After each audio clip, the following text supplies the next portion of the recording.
رب اشرح لي صدري ويسر لي أمري واحلل عقدة من لساني يفقهوا قولي رب زدني علما وارزقني عملا سبحانك لا علم لنا إلا ما علمتنا إنك أنت العليم الحكيم.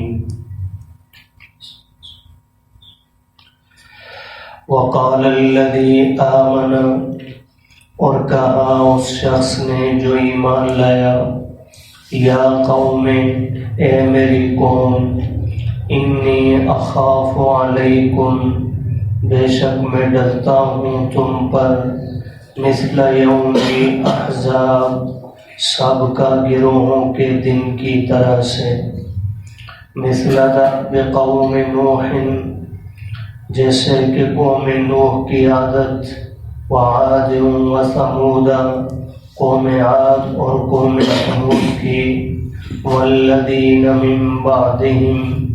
اور ان لوگوں کی جو ان کے بعد آئے، وما اللہ یرید ظلما للعباد، اور اللہ تعالی نہیں چاہتے اپنے بندوں پر ظلم کرنا، ویا قوم، اور اے میری قوم، انی اخاف علیکم، بے شک میں ڈرتا ہوں تم پر، یوم التناد، چیخ و پکار کے دن سے، یوم تولون مدبرین، جس دن تم پھر جاؤ گے پیٹھ پھیرتے ہوئے، ما لکم من اللہ من عاصم، نہیں ہوگا تمہارے لیے اللہ سے کوئی بچانے والا، وَمَن يُضْلِلِ اللَّهُ، اور جسے اللہ گمراہ فرما دے، فَمَا لَهُ مِنْ هَادٍ، پس نہیں ہے اس کو کوئی ہدایت دینے والا، وَلَقَدْ جَاءَكُمْ يُوسُفُ،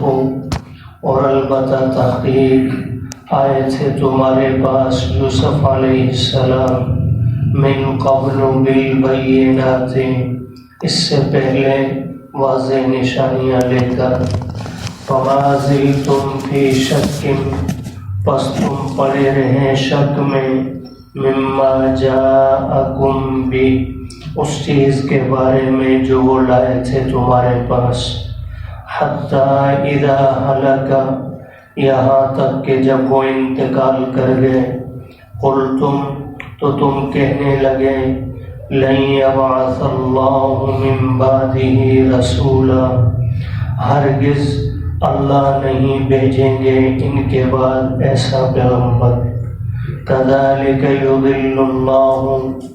اسی طرح اللہ گمراہ فرماتے ہیں، من ہوا مسرف مرتاب، اس شخص کو جو حد سے گزرنے والا، شک کرنے والا ہو، الذین، وہ لوگ، یجادلون فی آیات اللہ، جو جھگڑتے ہیں اللہ کی آیات میں، بغیر سلطان اتاہم، بغیر کسی دلیل کے جو ان کے پاس آئی ہو، کبر مقتا، یہ بہت بڑی ناراضگی ہے، عند اللہ، اللہ کے نزدیک بھی، وعند الذین آمنوا، اور ان لوگوں کے نزدیک بھی جو ایمان لائے، کذالک یطبع اللہ، اسی طرح اللہ مہر لگا دیتے ہیں، علی کل قلب متکبر جبار، ہر تکبر کرنے والے سرکش دل پر۔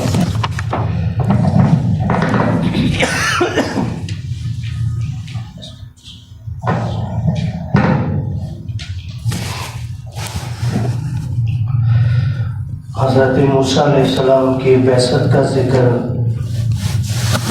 اور ان کا فرعون، حامان اور قارون اور قوم کو جا کر دعوت حق سنانا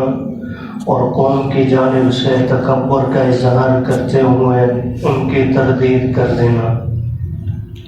اسی ضمن میں ایک رجل مؤمن کا آ کر حضرت موسیٰ علیہ السلام کی تائید میں بات کرنا، اللہ پاک نے اس کا ذکر فرمایا۔ آج کی آیات میں بھی اسی رجل مؤمن کے کچھ اللہ پاک نے الفاظ کو ذکر فرمایا ہے۔ ارشاد فرمایا وقال الذی، اور کہا اس شخص نے، آمن جو ایمان لایا، یا قوم، اے میری قوم، انی اخاف علیکم مثل یوم الاحزاب،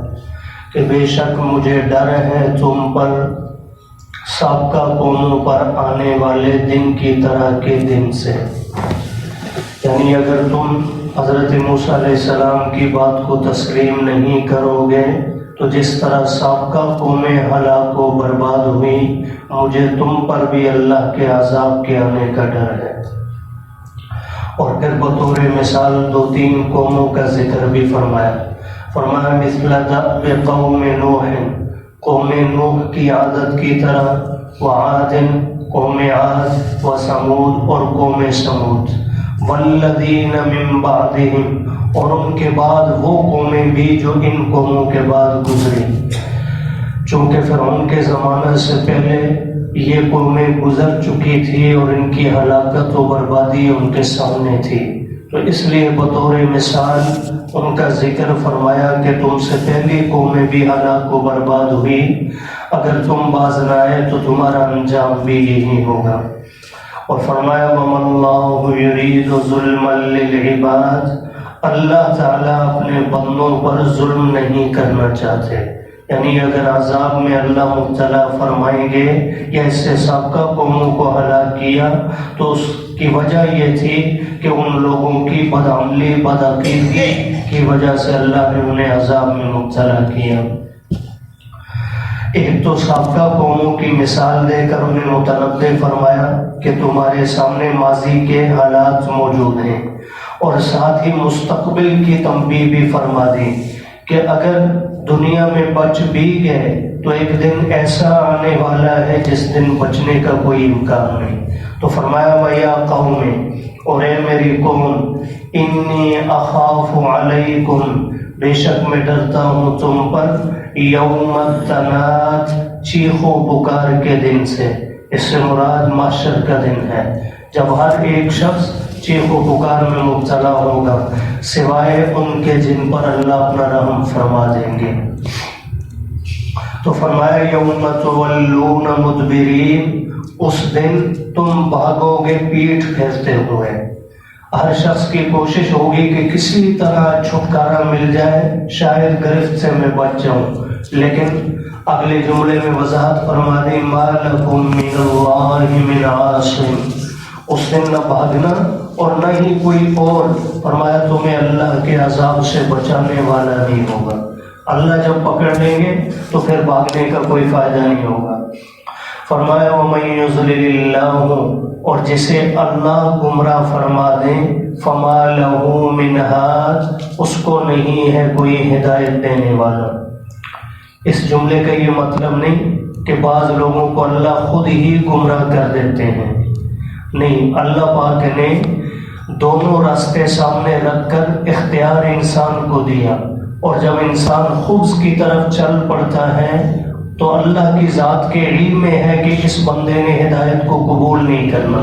اس لیے اللہ پاک پھر مہر لگا دیتے ہیں پختہ اس کے دل پر۔ تو اسی کی طرف اشارہ ہے کہ جس کی بدعمالیوں کی وجہ سے اللہ اسے گمراہ کرنے کا فیصلہ فرما دے تو پھر دنیا کی کوئی اور طاقت اسے ہدایت نہیں دے سکتی۔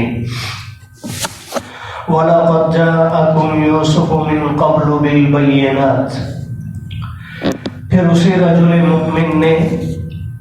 قوم فرعون کے سامنے اور فرعون کے سامنے سابقہ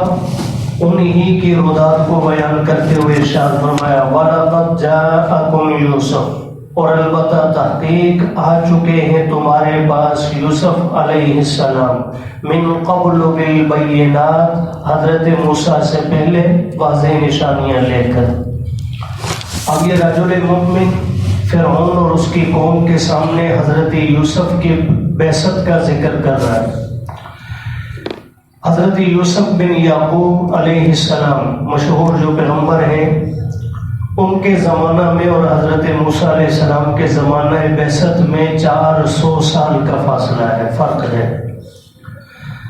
تو اب بظاہر تو لگتا یہ ہے کہ حضرت یوسف علیہ السلام اس فرعون کے زمانہ میں موجود نہیں تھے،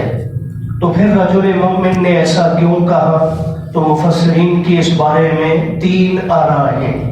پہلی رائے یہ ہے کہ یہ رجل مومن اسی یوسف بن یعقوب پیغمبر کا ذکر کر رہے ہیں، اور اس لیے ذکر کیا کہ یہ جو فرعون موسیٰ کے زمانہ میں تھے، اس فرعون کو اللہ نے لمبی عمر عطا کی، اس نے یوسف بن یعقوب کا زمانہ بھی پایا اور موسیٰ علیہ السلام کا زمانہ بھی پایا، اور اس زمانہ میں کوئی بعید نہیں جہاں ہزاروں سال عمریں موجود ہیں، تو 400 سال عمر کا ہونا کوئی فرق نہیں رکھتا، کوئی معنی نہیں رکھتا۔ تو بہرحال ایک قول تو یہ ہے کہ فرعون کی عمر لمبی تھی، اس نے یوسف بن یعقوب کا زمانہ بھی پایا اور موسیٰ علیہ السلام کا بھی، تو اس لیے اس نے بطور مثال ذکر کیا یوسف علیہ السلام کا۔